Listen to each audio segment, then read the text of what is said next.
Boa noite, meu querido irmão, minha querida irmã, que a graça e a bendita paz de Cristo Jesus esteja contigo, esteja comigo, esteja conosco em mais um estudo bíblico online da nossa IPB Ananindeua. Não deixe de se inscrever no nosso canal se você é novo por aqui, deixe o seu like, a sua curtida, né? E também comente esse vídeo, compartilhe com amigos, parentes e pessoas do seu convívio.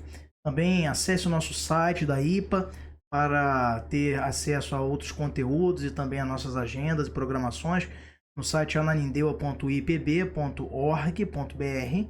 Depois eu vou pedir para colocar na tela. E também no nosso Instagram, @IPBAnanindeua. Como de conhecimento dos irmãos, nós estamos prosseguindo neste mês de novembro, agora iniciando uma nova sequência de estudos dentro dessa temática da Igreja Local e Missões. Nós vamos falar sobre o financiamento de missões. Falamos no mês passado sobre a transformação de igrejas em celeiros missionários. E um dos pontos basilares desta transformação da igreja local em celeiro de missões era ela ter um envolvimento, um compromisso com o financiamento de missões. E a gente vai falar especificamente sobre esse tema nas 5 quartas-feiras do mês de novembro. E essa na primeira vamos fazer uma introdução sobre esse assunto. Nas próximas falaremos também sobre princípios bíblicos relacionados ao financiamento de missões. Vamos falar também sobre padrões gerais de sustento missionário em outros países, citando exemplos para que possam também nos inspirar a nossa prática aqui na nossa região. E também vamos falar sobre sugestões práticas às igrejas que são envolvidas com o sustento missionário. E já tirando alguns mitos da sua cabeça, quem sabe, sobre esta questão. Pois muitas pessoas pensam que sustentar missões é pagar apenas prebendas ou vencimentos, ajudas de custo a missionários em si, quando na verdade envolve muito mais do que isso, envolve investimento em mídias, investimento na questão também de instalação de bases missionárias em outros países, em outras regiões, e assim sucessivamente. Então a gente quer convidar você para não perder nenhum dos nossos estudos neste mês de novembro e acompanhar conosco quarta após quarta para que você possa desfrutar de edificação e também de crescimento dentro dessa temática tão importante para a Igreja do Senhor. Bom, eu sou o seminarista Gabriel e é uma alegria ter você aqui conosco para desfrutar e acompanhar mais um estudo bíblico da IPA, da Igreja Presbiteriana de Ananindeua. Bom, hoje nós queremos falar sobre um lendário, um notável missionário na história da igreja chamado William Carey. E na Inglaterra do século XVIII ele era na verdade um sapateiro, um pregador leigo, e ele se sentiu chamado para o trabalho transcultural na Índia. Após trabalhar bastante dentro da sua profissão e arrecadar fundos para isso, William Carey ele conseguiu comprar passagens e embarcou para o sul da Índia numa viagem de 5 meses de navio, dadas as condições do século XVIII, né, na época onde ele vai para a Índia para esse chamado missionário. Então, juntamente com a sua esposa Dorothy e 5 filhos, o menor que tinha apenas 3 meses de vida, ele então embarca para lá. Ele permaneceu trabalhando lá na Índia durante 41 anos e traduziu, pela graça e orientação do Senhor, a Bíblia inteira para o bengalês, o sânscrito e o marathi, e o Novo Testamento para vários outros idiomas daquela região nativa. Ele lá também teve a oportunidade de fundar escolas, também pôde ser usado para a conversão de um grande número de hindus e na formação de várias igrejas, além de disciplinar muitos pregadores nativos para que fossem novos mensageiros da palavra de Deus. Sem dúvida, nós vemos que William Carey impactou a Índia com a mensagem do Evangelho durante essas 4 décadas, né, de atuação ali naquele país. E o que poucos sabem é que ele e a sua família desfrutaram de tempos críticos durante esse período, especialmente com doenças, mortes, fome, falta de recursos, falta de um teto para dormir em algumas oportunidades, e isso pela falta de sustento financeiro por parte de inúmeras igrejas inglesas que não viam a importância de contribuir para missões e dessa forma abençoar também a expansão do reino de Deus.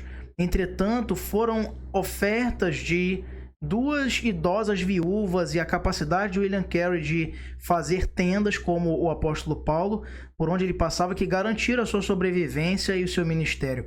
Hoje ele pode ser chamado por muitos, William Carey, de o pai das missões modernas, mas durante a sua vida foram apenas poucas pessoas que o reconheceram dessa forma, pelo seu entusiasmo e vontade em Deus de alcançar aquele país, a nação da Índia.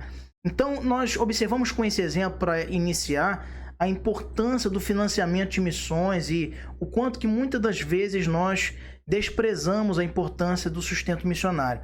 Nós queríamos ler uma porção da Palavra de Deus com você, que se encontra lá no livro de Atos, capítulo 11, verso 29 e 30, quando é mencionado logo no nascer, no princípio da igreja cristã, esta prática recomendada às igrejas nascentes para o sustento de missões das mais variadas circunstâncias. Atos, capítulo 11, versos 29 e 30, é dito assim: então, os cristãos resolveram mandar ajuda aos irmãos que moravam na região da Judéia, e cada um deu de acordo com o que tinha, e mandaram dinheiro por meio de Barnabé e Saulo para que eles o entregassem aos presbíteros da igreja. Tudo isso diante de uma profecia levantada por Ágabo, naquele momento, pelo poder do Espírito Santo, que anunciou que haveria uma grande falta de alimentos no mundo inteiro, que está no verso de número 28, e isso aconteceu quando Cláudio era o imperador romano. Então note que desde o princípio da igreja já era uma prática, já era uma realidade da igreja, o sustento de missões. E nós queríamos destacar introdutoriamente para você, para começarmos a discutir esse assunto aqui nas nossas quartas-feiras, algumas razões que na história da igreja cristã demonstram a importância do financiamento de missões. A primeira questão que nós queremos destacar é a disseminação do evangelho. O financiamento de missões, ao longo de toda a história da igreja, desempenhou um papel fundamental na propagação do evangelho, desde os tempos bíblicos até a era moderna, ou pós-moderna, na leitura de alguns antropólogos e sociólogos. O apoio financeiro permitiu à igreja o envio de missionários para áreas remotas e inacessíveis, onde a mensagem de Cristo ainda não havia chegado. E isso resultou na expansão e no crescimento da fé cristã ao torno do mundo inteiro. Então, pense você que nessa categoria de funcionamento social em que nós temos a moeda como ferramenta de compra, de venda, de estruturação, você não consegue identificar ou pensar mais a igreja sem a realidade do dinheiro, do investimento financeiro. E foi sempre esta também uma realidade para a disseminação do evangelho na história da igreja cristã. Também, em segundo lugar, o financiamento de missões se demonstra como importante pelo estabelecimento de comunidades e igrejas locais. Esse é o nosso segundo ponto, onde, por meio do suporte financeiro, os missionários puderam estabelecer, nos mais variados séculos passados, comunidades e igrejas locais em diferentes partes do globo. Esse financiamento para o estabelecimento de comunidades e igrejas locais ajudou não apenas a construir igrejas ou no sentido de templos, mas também escolas, hospitais e outros serviços essenciais, além de sustentar líderes religiosos, pastores, projetos de ajuda humanitária em várias regiões. Em terceiro lugar, uma terceira motivação importante para o financiamento de missões que nós notamos na história da igreja cristã é a interconexão global da fé cristã. O financiamento de missões desempenhou na história um papel crucial para a interconexão global da fé. Em que sentido?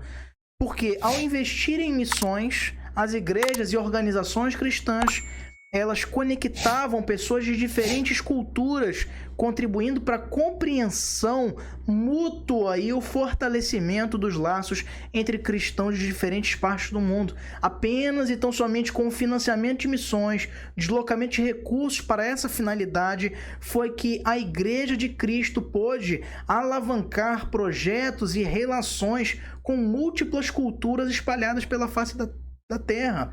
Então essa também é uma motivação extremamente importante entendermos que a fé cristã chegou onde chegou até os dias de hoje e ainda tem chegado cotidianamente nos dias atuais por conta do investimento em missões, e isso também por parte do financiamento, ou seja, do investimento financeiro, não apenas espiritual, mas também financeiro. E em quarto e último lugar, nós destacaríamos uma quarta causa ou motivação importante notada na história da igreja para o financiamento de missões, que é a continuidade do mandato missionário. Através do financiamento de missões, a igreja mantém viva a responsabilidade dada por Jesus Cristo aos seus seguidores de fazer discípulos, indo no imperativo fazei discípulos de todas as nações. Esse suporte financeiro garante, meus irmãos, a continuidade do cumprimento desse mandato, ou seja, dessa ordenança de Cristo lá em Mateus 28, possibilitando dessa forma que a mensagem do Evangelho alcance novas gerações e também territórios. Eu queria encerrar citando 3 grandes exemplos de financiamentos missionários que resultaram em frutos muito positivos no curso da história da igreja. E o primeiro, nós até dedicamos algum tempo numa programação da nossa União de Jovens Presbiterianos, a Mocidade, no último sábado, para assistir um filme sobre este homem, que é o Hudson Taylor, no século XIX, que fundou a China Island Mission, assim, uma das primeiras organizações missionárias a depender inteiramente de contribuições financeiras na história. Através do apoio financeiro de doadores, Hudson Taylor conseguiu arrecadar com a sua equipe o suficiente para o estabelecimento de hospitais, escolas e igrejas na China, impactando significativamente a propagação do cristianismo naquele país até então extremamente fechado para o evangelho. E até hoje não é diferente, mas não é mais fechado por conta, deva-se ao ministério de Hudson Taylor. As missões de Paulo na antiguidade, como se vê de maneira exaustiva no livro de Atos, conforme relato de Lucas, nos falam também do aporte financeiro nas viagens de Paulo, de Barnabé, de Silas e João Marcos. Embora não se tenha havido um financiamento institucional como temos hoje, com contas bancárias, Pix, transferências, gasofilaço para envelope missionário e essas coisas que nós temos hoje como prática nas nossas igrejas modernas, naquele tempo a contribuição financeira das igrejas primitivas foram vitais para a expansão do cristianismo no mundo greco-romano. As contribuições financeiras de diferentes igrejas, como no texto que lemos em Atos 11, 29, permitiram que Paulo viajasse, pregasse e estabelecesse comunidades cristãs em várias cidades, como Corinto, Éfeso, Colossos, Filipos e assim sucessivamente. E um terceiro exemplo mais recente, muito interessante também do século XIX, mas de maneira muito impactante, é de David Livingstone, na África. O renomado missionário explorador escocês David Livingstone, ele recebeu financiamento de sociedades missionárias e pôde contar com apoiadores individuais também para as suas expedições missionárias na África no século XIX. O seu trabalho ajudou a lançar luz sobre o continente africano, até então inexplorado, especialmente no ponto de vista missionário. E o fim do tráfico de escravos, ao mesmo tempo em que ele difundia os ensinamentos cristãos, está diretamente ligado com o trabalho de David Livingstone. Também a própria questão do comércio que ele promovia ali legalmente foi mudando e influenciando positivamente toda aquela região. Então, meus irmãos, há muito que se refletir sobre financiamento de missões. E a primeira coisa que eu quero que você entenda, e é o tema do nosso próximo estudo, é que esta é uma prática eminentemente bíblica.